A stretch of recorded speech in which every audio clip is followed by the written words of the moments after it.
चीन पाकिस्तान आर्थिक गलियारे (CPEC) को लेकर कड़ा विरोध जताते हुए कहा कि इस परियोजना से कोई तीसरा देश न जुड़े। भारत ने CPEC परियोजनाओं के विस्तार पर कड़ी आपत्ति जताते हुए अपनी संप्रभुता और क्षेत्रीय अखंडता के बारे में चिंता व्यक्त की। भारत की ये प्रतिक्रिया ऐसे समय में आई है जब चीन और पाकिस्तान मिलकर CPEC परियोजनाओं को अफगानिस्तान तक ले जाने की योजना बना रहे हैं।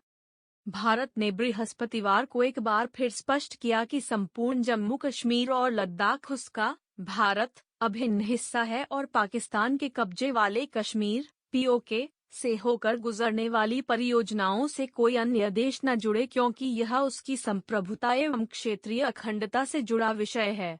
विदेश मंत्रालय के प्रवक्ता अरिंदम बागची ने इस विषय पर पूछे जाने पर साप्ताहिक प्रेस वार्ता में यह बात कही। प्रवक्ता ने कहा कि विदेश मंत्रालय ने इस विषय पर पिछले दिनों बयान जारी किया है जिसमें कहा गया है कि उसने तथाकथित चीन पाकिस्तान आर्थिक गलियारे (CPEC) से जुड़ी परियोजनाओं में अन्य देशों की प्रस्तावित भागीदारी को प्रोत्साहित किए जाने की खबरें देखी हैं तथा CPEC के तहत इस प्रकार की गतिविधियां स्वाभाविक रूप से अवैध, अनुचित और अस्वीकार्य हैं। बागची ने कहा कि इस संबंध में किसी भी पक्ष का इस प्रकार का कोई भी कदम भारत की संप्रभुता एवं क्षेत्रीय अखंडता का सीधा उल्लंघन है। उन्होंने कहा कि पाकिस्तान के कब्जे वाले कश्मीर में इस तरह की किसी भी गतिविधि पर हम पहले से ही आपत्ति करते रहे हैं। प्रवक्ता ने कहा कि हमारा कहना है कि कोई भी तीसरा देश इससे नहीं जुड़े क्योंकि हम पहले से ही चेतावनी दे रहे हैं कि यह हमारी संप्रभुता का विषय है। बागची ने कहा कि हम जो कहना चाहते हैं वह पूरी तरह से स्पष्ट है। यह पूछे जाने पर कि किसी देश के जुड़ने पर क्या कार्रवाई की जाएगी, उन्होंने कहा कि इस बारे में वे कोई अटकलबाजी नहीं करना चाहते हैं।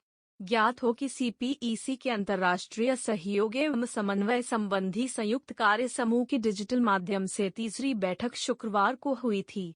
इस दौरान चीन और पाकिस्तान ने आर्थिक गलियारे का हिस्सा बनने में दिलचस्पी रखने वाले अन्य देशों को भी इसमें शामिल होने का न्योता दिया।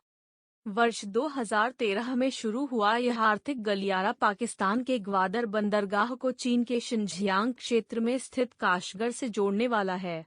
इसके जरिए दोनों देश ऊर्जा, परिवहन एवं औद्योगिक सहयोग करेंगे। भारत इस गलियारे के POK से होकर गुजरने के कारण इसका विरोध करता रहा है। CPEC चीन की महत्वाकांक्षी belt and road initiative (BRI) का हिस्सा है। भारत BRI का कड़ा आलोचक रहा है क्योंकि CPEC इसका हिस्सा है।